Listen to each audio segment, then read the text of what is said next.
Alvo de polêmica por ter votado contra a parte do pacote de medidas denominado Pacto por Mato Grosso, o deputado estadual pelo PDT, Allan Kardec, foi nomeado como secretário de Cultura, Esporte e Lazer de Mauro Mendes. E para falar sobre os desafios de assumir uma secretaria e também sobre outros assuntos, está aqui no Jornal do Meio-Dia o secretário estadual de Cultura, Esporte e Lazer, Allan Kardec.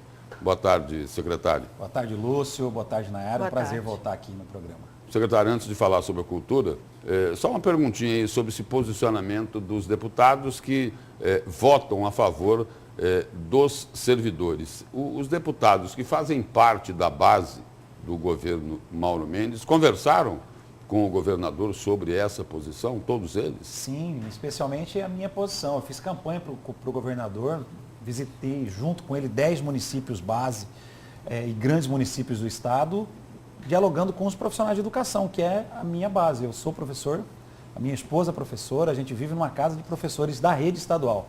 Então, alguns projetos a gente já tinha comunicado ao governador que não tinha condição de votar.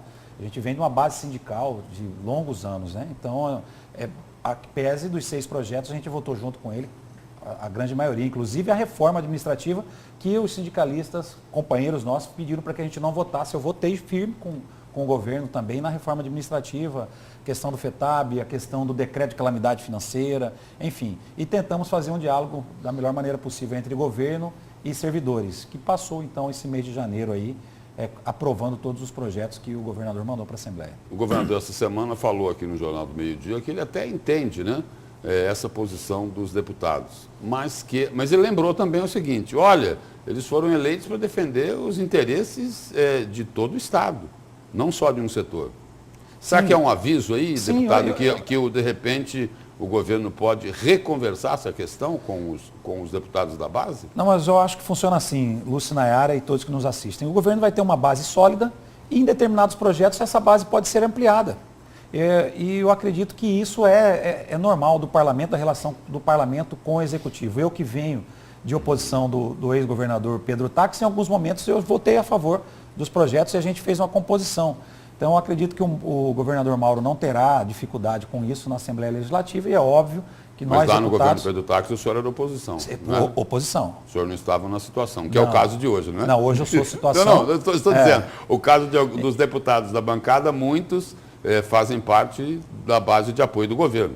É uma situação diferente daquela que o senhor tinha. Sim, é bem diferente. E essa é a situação da reestruturação das carreiras no estado de Mato Grosso, vai ser, eu acho que o grande debate ali para alguns deputados que votaram junto com o governador, que fizeram campanha com o governador, mas tem a sua base política fincada no funcionalismo. E nós, funcionários públicos, precisamos entender que o momento agora é de ter paciência, dar resultado, apresentar resultado como algumas empresas estão fazendo, a gente trabalhar todos juntos para que o governo possa ter o enxugamento fiscal e financeiro, para que logo antes do fim do decreto de calamidade financeira a gente possa ter nosso salário em dia e o governo ter condições de fazer investimento. Agora, secretário, o senhor que assume a pasta de esporte, de cultura, esporte e lazer, uma pasta que foi já muito criticada, principalmente o esporte aqui no nosso estado.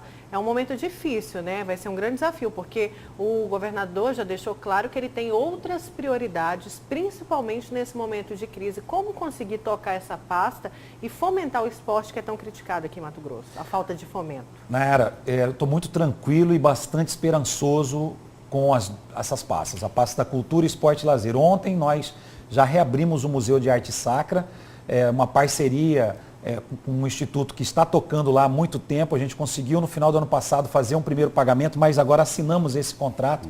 Nós vamos manter aberto o Museu de Arte Sacra, que está lindo.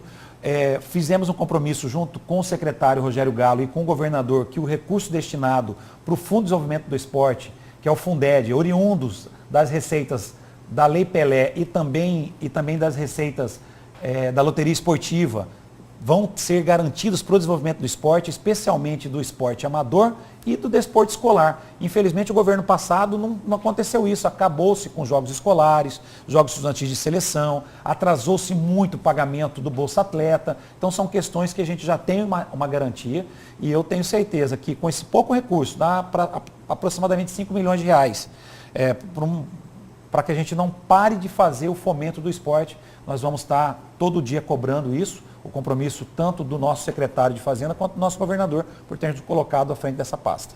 Muita gente, secretário, procura os museus para visitar, para conhecer a nossa história, a história de Mato Grosso. E aí, nos finais de semana eles vão ficar abertos ou não?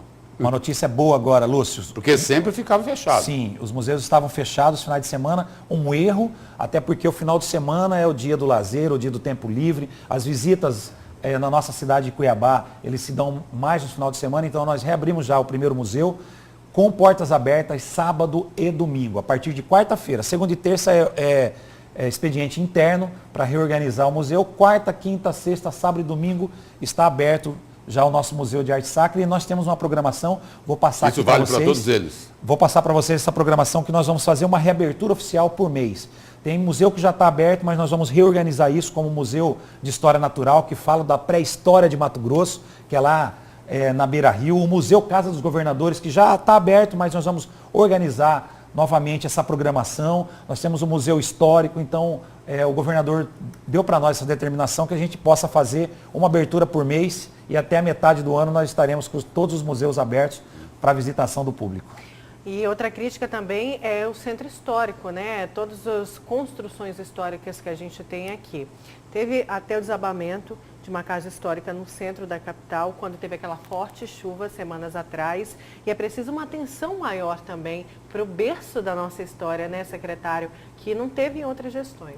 Nayara, não vou correr dessa responsabilidade também, porque o Estado tem técnicos ali para fazer esse levantamento junto com a nossa secretaria, que é responsável pelo patrimônio histórico do Estado e o tombamento estadual. Existe o tombamento municipal, estadual e federal do IPHAN. Ontem, o secretário de Cultura do município de Cuiabá, o Vuolo, esteve conosco na abertura do museu e nós já programamos para a próxima semana uma reunião em conjunto dessas três esferas, do município, do Estado e do governo federal, para que a gente haja preventivamente. Qual é o grande problema ali do centro histórico? Grande parte dos casarões são propriedades particulares. E aí esse casarão que caiu, a gráfica do Pepe, tem até uma judicialização ali pelo inventário. Mas, de qualquer maneira, a gente precisa ter algumas situações de prevenção para que isso não ocorra, que a gente reúna só depois que cai os nossos prédios, né? Cuiabá passou pelo PAC das cidades históricas, a gente precisa saber quantos casarões desses, dos 16 que foram contemplados, já estão entregues e o que a gente pode fazer em conjunto, Prefeitura, Estado, Governo Federal e Iniciativa Privada. E prometeram aí uma revitalização completa. Eu já ouço essa promessa faz muito tempo, não é, secretário? De uma revitalização completa nesse centro histórico de Cuiabá. Mexendo na fiação e tudo, mas até agora muito pouco, não é? Isso aí, infelizmente, a gente tem que entender que faz tempo que a gente precisa disso, Lúcio. Na minha época de vereador ainda. O governo vai encarar esse desafio? O governo está apresentando a seguinte proposta. Nós temos os prédios estaduais, que é a Casa dos Governadores, o Museu Histórico, o Palácio da Instrução, que é hoje a nossa Biblioteca Estevão de Mendonça, o Grande Hotel, que nós já temos recurso garantido na conta para fazer a reestruturação, revitalização do Grande Hotel. A gente cuidar desses espaços que são nossos e dar suporte técnico e também de uma parceria com a Prefeitura para os outros prédios históricos que a gente precisa ter isso catalogado. Não é estar tirando a responsabilidade do governo. A questão de fiação, a questão de sinalização é a exclusividade da Prefeitura Municipal de Cuiabá. E o governo está pronto para a gente fazer essa parceria. Secretário, só para a gente encerrar, eu quero voltar naquele assunto rapidinho dos servidores públicos. Terça-feira vai ter uma grande paralisação, o senhor falou antes, respondendo ao Lúcio, de que tenta fazer essa ponte, esse diálogo, por ser também um servidor de carreira, um servidor público. Mas os servidores, o Fórum Sindical principalmente, acusa que não há diálogo e nem atenção do governo para eles. Como tem sido feito isso? E ainda tenta aí conversar com o governador para esclarecer toda essa situação aos servidores? Sim, o governo estabeleceu aí com o nosso secretário-chefe de Casa Civil um espaço para diálogo com o Fórum Sindical e os deputados que hoje fazem essa representação, como por exemplo o deputado João Batista, que é um líder sindical também. O governo tem tentado ampliar esse debate para evitar uma greve, né? Então a gente espera que a gente consiga, e a greve é legítima, a paralisação também é legítima, a gente espera que depois dessa paralisação a gente possa ter novamente um espaço de diálogo entre a Casa Civil, que é a nossa secretaria responsável por fazer esse diálogo, a Assembleia Legislativa e o Fórum Sindical, né? Secretário, a gente tem mais 30 segundos e a minha pergunta aqui é sobre o esporte. Reclamam de muita falta de apoio. Os atletas amadores vão precisar continuar pedindo esmola no semáforo para poder participar de competições? Isso é uma tristeza grande que a gente sente profunda. Lúcio, estou colocando aqui em primeira mão. Ninguém ainda sabia, nós definimos hoje. Nós teremos uma coordenadoria de desporto amador lá junto com a Secretaria de Cultura, Esporte e Lazer. Nós colocaremos ali alguns técnicos que já são ligados ao esporte amador para que a gente faça, junto com o nosso escritório de gerenciamento de projetos, captação também para o desporto amador, que infelizmente a gente viu um atleta campeão que está indo para Dubai pedindo esmola no sinal. Isso o Estado não pode assistir e ficar inerte. Nós teremos, a partir de agora, uma reorganização de uma equipe focada para fomento do desporto amador. Isso é novidade, não tínhamos isso antes na história e estou colocando hoje aqui no programa com primeira mão. Secretário, muito obrigado pela presença e pelas informações aqui no Jornal do Meio Dia. Obrigado, Lúcio. Obrigado, Nayara. A gente está à disposição na CECEL. Obrigada, secretário.